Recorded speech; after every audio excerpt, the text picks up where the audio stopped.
하나님 아버지, 하루를 시작하기 전 먼저 주님 앞에 엎드리게 하시니 감사합니다. 주님, 우리는 때로 급한 마음에 먼저 움직이고 두려운 마음에 사람의 말을 더 크게 듣고 익숙하다는 이유로 내 판단을 앞세울 때가 많았습니다. 사랑이라는 이름으로 기준을 흐리기도 하고 지혜롭다는 칭찬 앞에서 스스로를 의지하기도 했습니다. 이 시간 우리의 마음을 주님의 빛으로 비추어 주셔서 무엇이 믿음이고 무엇이 자기 뜻인지 분별할 수 있게 하옵소서. 오늘도 말씀하옵소서. 듣겠습니다. 예수님의 이름으로 기도합니다. 아멘. 성경 말씀 사무엘하 14장 9절부터 17절까지 말씀입니다. 드고와 여인이 왕께 아뢰되 내 주 왕이여 그 죄는 나와 내 아버지의 집으로 돌릴 것이니 왕과 왕위는 허물이 없으리이다. 왕이 이르되 누구든지 내게 말하는 자를 내게로 데려오라. 그가 다시는 너를 건드리지도 못하리라 하니라. 여인이 이르되 청하건대 왕은 왕의 하나님 여호와를 기억하사 원수 갚는 자가 더 죽이지 못하게 하옵소서. 내 아들을 죽일까 두렵나이다 하니 왕이 이르되 여호와께서 살아계심을 두고 맹세하노니 내 아들의 머리카락 하나도 땅에 떨어지지 아니하리라 하니라. 여인이 이르되 청하건대 당신의 여종을 용납하여 한 말씀을 내 주 왕께 여쭙게 하옵소서 하니 그가 이르되 말하라 하니라. 여인이 이르되 그러면 어찌하여 왕께서 하나님의 백성에게 대하여 이 같은 생각을 하셨나이까? 이 말씀을 하심으로 왕께서 죄 있는 사람같이 되심은 그 내쫓긴 자를 왕께서 집으로 돌아오게 하지 아니하심이니이다. 우리는 필경 죽으리니 땅에 쏟아진 물을 다시 담지 못함 같을 것이오나 하나님은 생명을 빼앗지 아니하시고 방책을 베푸사 내쫓긴 자가 하나님께 버린 자가 되지 아니하게 하시나이다. 이제 내가 와서 내 주 왕께 이 말씀을 여쭙는 것은 백성들이 나를 두렵게 하므로 당신의 여종이 스스로 말하기를 내가 왕께 여쭈오면 혹시 종이 청하는 것을 왕께서 시행하실 것이라. 왕께서 들으시고 나와 내 아들을 함께 하나님의 기업에서 끊을 자의 손으로부터 주의 종을 구원하시리라 함이니이다. 당신의 여종이 또 스스로 말하기를 내 주 왕의 말씀이 나의 위로가 되기를 원한다 하였사오니 이는 내 주 왕께서 하나님의 사자같이 선과 악을 분간하심이니이다. 원하건대 왕의 하나님 여호와께서 왕과 같이 계시옵소서. 아멘. 내쫓긴 자라는 제목으로 말씀의 은혜를 함께 나누겠습니다. 본문 요약입니다. 다윗은 드고와 여인의 끈질긴 간청에 그의 아들을 안전하게 지켜주겠다고 여호와의 이름으로 맹세합니다. 그러자 여인은 한 말씀만 더 드리게 해달라고 요청합니다. 그리고 하나님도 내쫓긴 자를 버리지 않으시니 왕도 이제 압살롬을 집으로 돌아오게 해야 한다고 말합니다. 첫 번째, 다윗의 맹세 9절부터 11절입니다. 다윗은 드고와 여인을 돌려보내려 하지만 그는 물러서지 않고 끈질기게 간청합니다. 이에 다윗은 여호와의 이름으로 그의 아들을 안전하게 지켜주기로 맹세합니다. 하나님께 먼저 여쭙고 주도적으로 행하던 다윗의 모습은 온데간데 없고 사람의 말에 이끌려 성급히 맹세하는 무기력한 모습만 보입니다.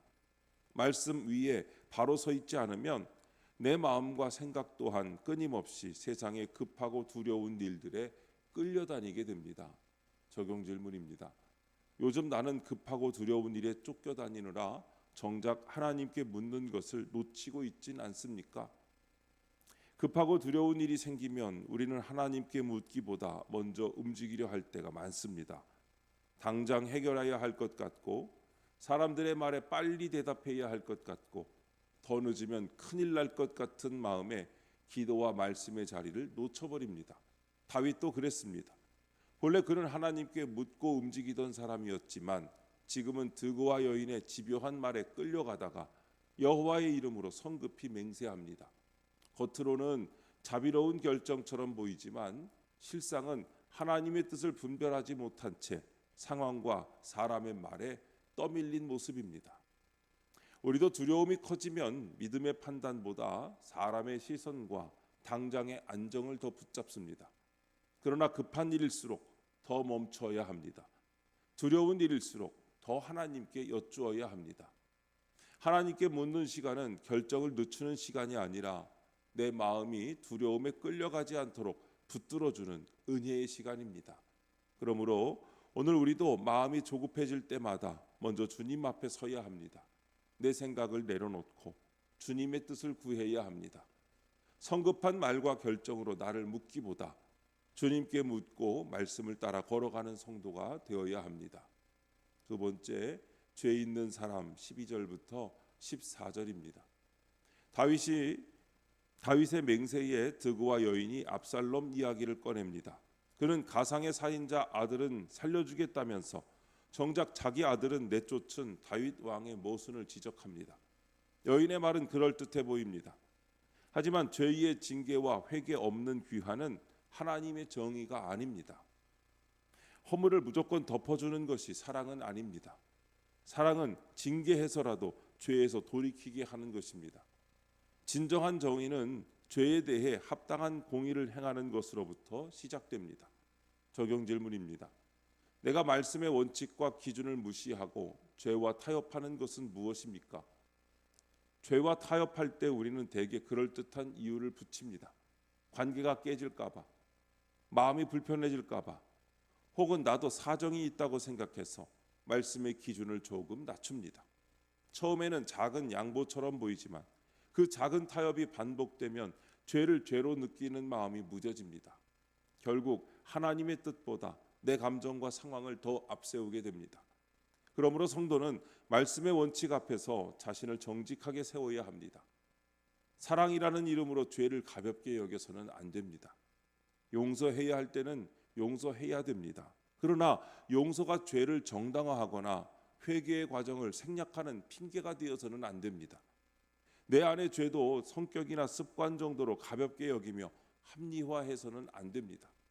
죄를 덮어두면 잠시는 편할 수 있지만 참된 회복은 일어나지 않습니다. 하나님은 우리를 정죄하려고 죄를 드러내시는 것이 아닙니다. 다시 살리시려고, 무너진 자리를 회복시키시려고 말씀 앞에 세우시는 것입니다. 오늘 우리의 감정과 상황이 아니라 하나님의 말씀을 기준 삼아야 합니다. 죄와 타협하지 않고 회개를 통해 참된 회복으로 나아가는 성도들이 되시기를 바랍니다. 세 번째, 하나님의 사자같이 15절부터 17절입니다. 요압은 치밀한 각본과 드그와 여인의 연기가 다윗의 마음을 움직입니다. 여인은 다윗을 하나님의 사자 같다고 지켜 세우며 결단을 촉구합니다. 그러나 이 모든 과정에 다윗의 기도나 회개는 없습니다. 다윗은 요압의 계략과 인간적인 연민에 휘둘려 압살롬의 귀환을 결정할 뿐입니다. 하나님께 묻지 않고 사람의 말에 의존하여 내린 결정은 결국 더 큰 비극의 씨앗이 됩니다. 명철한 판단은 오직 하나님을 경외할 때만 나옵니다. 적용 질문입니다. 하나님의 말씀보다 내 경험과 지식, 사람의 칭찬을 더 의지하여 결정을 내리진 않습니까? 사람은 누구나 자신이 익숙한 일 앞에서는 쉽게 확신합니다. 오래 해본 일이니까, 내가 잘 아는 분야니까, 지금까지 이렇게 해도 문제가 없었으니까 하나님께 묻는 일을 가볍게 여길 때가 있습니다. 또 사람들의 칭찬이 더해지면 마음은 더 쉽게 기울어집니다. 인정받는 말은 기분을 좋게 하지만 때로는 내 판단을 절대화하게 만들고 말씀 앞에 멈추는 시간을 빼앗아 갑니다. 그러나 성도의 결정은 경험과 지식만으로 세워져서는 안 됩니다. 아무리 익숙한 일이라도 하나님의 뜻과 다를 수 있고 아무리 많은 사람이 좋다고 해도 말씀의 기준에서 벗어날 수 있습니다. 그래서 중요한 순간일수록 내 생각을 앞세우지 말고 주님 앞에 낮아져야 합니다. 칭찬을 들을수록 더 조심하고 확신이 클수록 더 기도해야 합니다. 하나님을 경외하는 사람은 자기 판단을 내려놓을 줄 압니다. 내 경험과 지식이 아니라 말씀과 기도 위에서 선택할 때 우리의 결정은 사람의 인정에 흔들리지 않고 하나님의 뜻 아래 세워집니다. 오늘도 사람의 말보다 주님의 말씀을 더 의지하는 성도들이 되시기를 바랍니다. 기도하겠습니다. 하나님 아버지, 십자가를 지기 싫어 말씀보다 제 경험과 지식을 더 의지했습니다. 세상의 높은 자리만 탐하며 정작 주님이 허락하신 사명의 자리를 가볍게 여긴 것을 용서해 주옵소서. 오늘 하루 사람의 말이나 제 감정에 휘둘리지 않고 저의 십자가를 잘 지고 가게 하옵소서. 주님, 이 시간 주님께 기도드리는 성도의 기도 가운데 함께하여 주시옵시고 주님의 세미한 음성을 들려주시며 그 선하신 손길로 붙들어 주옵소서. 우리 주 예수님의 이름으로 기도드립니다. 아멘.